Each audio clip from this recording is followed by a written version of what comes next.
नमस्ते दोस्तों, मैं मरुषा आपके अपने YouTube चैनल पर स्वागत करती हूँ। आज हम हिंदी नेट पाठ्यक्रम में रखी गई कहानी एक टोकरी भर मिट्टी, जो माधवराव सप्रे द्वारा लिखित कहानी है, इसको देखने वाले हैं। ठीक है, तो चलिए शुरू करते हैं। माधवराव सप्रे जी द्वारा लिखित एक टोकरी भर मिट्टी, यह कहानी।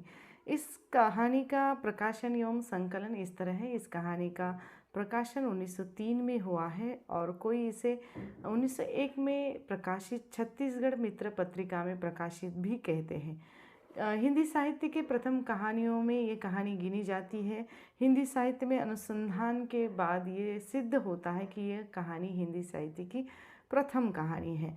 अब प्रकाशन के संबंध में थोड़ा सा विवाद हमें देखने को मिलता है, क्योंकि ये प्रथम कहानियों में आती है। तो अनुसंधान होने के बाद ये पता चला कि ये 1901 में प्रकाशित हुई थी और कहानी बहुत अच्छी है, बहुत छोटी है, समझने में भी आसानी होती है। कहानी की भाषा भी बहुत सरल है। कहानी में मुख्य रूप से दो पात्र आते हैं, एक जमींदार और एक अनाथ विधवा बुढ़िया या बूढ़ी जो स्त्री है वो आती है। कहानी का विषय कुछ इस तरह है। कर्तव्य श्रेष्ठ भावना इसमें है, धन का गर्व है, विधवा का निर्मल मन है, जमींदार का अहंकार इसमें चित्रित होता है, भ्रष्ट वकील का संकेत है, मानवता की जीत होती है और इस कहानी का सुखद अंत भी है। अब कहानी की कथा वस्तु या उसका सारांश संक्षिप्त में हम देखेंगे कि एक बड़े जमींदार के एक महल के पास एक बहुत ही गरीब अनाथ विधवा की एक झोपड़ी होती थी। ये जमींदार उस झोपड़ी को अपने कब्जे में लेना चाहता था, इसीलिए पहले वह उस विधवा बुढ़िया से बात भी करता है, किंतु विधवा वहाँ से अपनी झोपड़ी हटाने के लिए तैयार नहीं होती। वह उस झोपड़ी में अपनी जान दे सकती है, पर उस झोपड़ी को खाली नहीं कर सकती, क्योंकि उसका प्रिय पति और उसके बेटे की उस झोपड़ी में मृत्यु हुई थी। उसकी लड़की की अभी 5 बरस पहले ही मृत्यु हो गई थी। अब उससे अपनी एक छोटी सी नाती जिसे बोलेंगे, अब उस पोती के आधार पर वो अपना जीवन या अपना वृद्धापकाल का समय है बिता रही है। जमींदार उस बुढ़िया को अपने पैसे के ताकत का इस्तेमाल करके उसे वहाँ से हटाना चाहता है, बहुत कोशिश भी करता है, लेकिन विधवा बुढ़िया है कि जमींदार की बात नहीं मानती। फिर अपने पैसों के बलबूते पर झोपड़ी को हटाने के लिए वो कानून का सहारा लेता है। वकीलों को बहुत सारा पैसा रिश्वत देकर उस वकीलों को खरीदता है और उस बुढ़िया को कानून का डर दिखाकर उस झोपड़ी को अपने कब्जे में कर लेता है। अब बुढ़िया का अपना कोई ठिकाना नहीं है और कोई न होने के कारण, उसके पास रहने का ठिकाना न होने के कारण वो बहुत परेशान है। इस कारण वह आसपास उस कहीं पड़ोस में रहने लगती है। एक दिन जब श्रीमान जमींदार जो है उस झोपड़ी के पास टहल रहे थे और अपने नौकरों को काम बता रहे थे, उस झोपड़ी को हटाकर वहाँ कुछ काम करना चाहते थे, तब वहाँ वह विधवा बुढ़िया आती है और उस जमींदार को एक छोटी सी विनती करती है कि उसे देखकर पहले तो जमींदार बहुत नानुकुर करता है, बहुत बिगड़ जाता है, क्यों आई ये कहता है, उसे नौकरों द्वारा बाहर निकालने की कोशिश भी करता है, लेकिन उसके गिड़गिड़ाने पर, उस बुढ़िया स्त्री के गिड़गिड़ाने पर वो उसकी विनती सुनकर शांत हो जाता है। बुढ़िया उसे कहती है कि ये झोपड़ी आपकी ही है, मैं उसे लेने नहीं आई हूँ, मुझे आप क्षमा करें।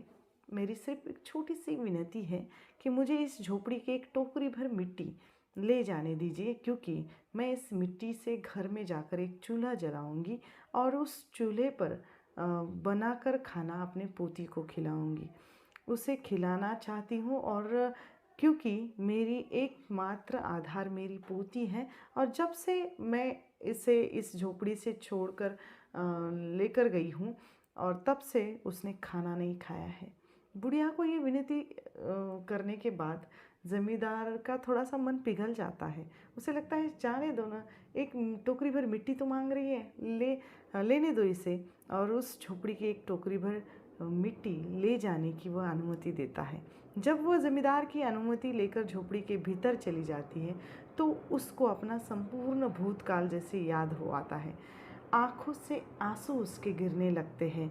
उसे आंतरिक दुख तो बहुत होता है, पर वह टोकरी भर मिट्टी भरती है और बाहर आती है। फिर जमींदार को कहती है, महाराज, उस टोकरी भर मिट्टी को उठाने में मेरी मदद करेंगे, मेरे सिर पर उठाने के लिए सहायता करेंगे।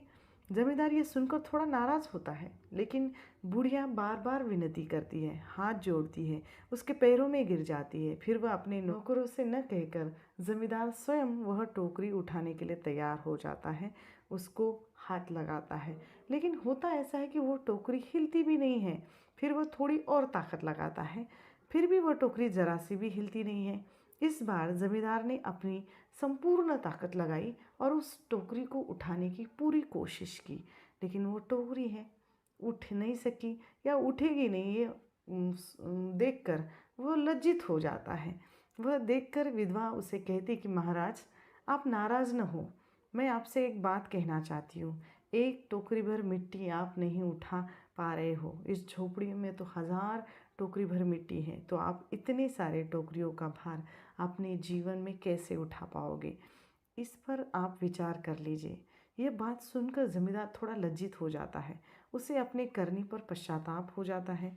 उसे लगता है कि पैसों के कारण मुझसे जो अहम आया था या गर्व आया था, इस कारण वह अपना कर्तव्य भूल गया था। अब विधवा की बातों से उनकी आंखों में अश्रु आ जाते हैं। अब वे अपनी गलती की क्षमा मांगते हैं और उस बुढ़िया को उसकी जो झोपड़ी है वापस कर देते हैं। इस तरह बुढ़िया के वचन सुनकर जमींदार का जो अहम है, गर्व है, जो चूर चूर हो जाता है और विधवा को उसकी झोपड़ी पुनः वापस मिल जाती है, जिससे हम कहते हैं कि इस कहानी का सुखद अंत हो जाता है और लेखक ने यहाँ अपने कर्तव्य को बहुत श्रेष्ठ माना है। एक बोधपरक ये छोटी सी कहानी आप लोगों को कैसे लगी, आप मुझे बताइए।